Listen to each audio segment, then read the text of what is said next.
ये कहानी एक छोटे से गांव की है। यहाँ के लोग एक बहुत पुराने पेड़ से डरते थे। इस पेड़ को चुड़ैल वाला पेड़ कहा जाता था और इसके बारे में कई भयानक कहानियाँ सुनाई जाती थी। कहते हैं कि वर्षों पहले इस गांव में एक बुढ़िया औरत रहा करती थी जो लोगों से अलग रहती थी। वो अजीब गरीब चीजें किया करती थी और गांव वाले उससे दूरी बनाए रखते थे।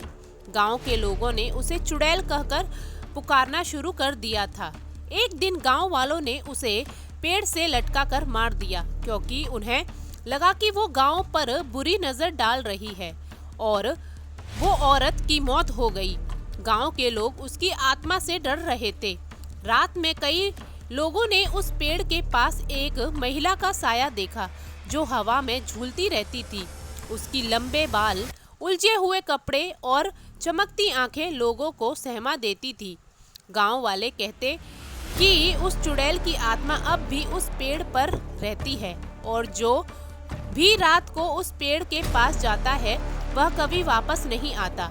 कुछ लोग बताते हैं कि रात के सन्नाटे में उस पेड़ से अजीब आवाजें आती हैं। लोगों का मानना है कि वह चुड़ैल लोगों को अपने जादू से बुलाती है और फिर उन्हें खा जाती है।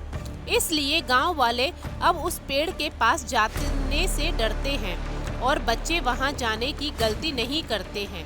कहते हैं कि एक बार गांव का एक नवयुवक इस कहानी को झूठ मानकर उस पेड़ के पास गया था, लेकिन वो फिर कभी वापस नहीं आया। उसके बाद से उस पेड़ को लेकर डर और भी गहरा गया था। आज भी गांव वाले रात के वक्त उस पेड़ के पास जाने से घबराते हैं।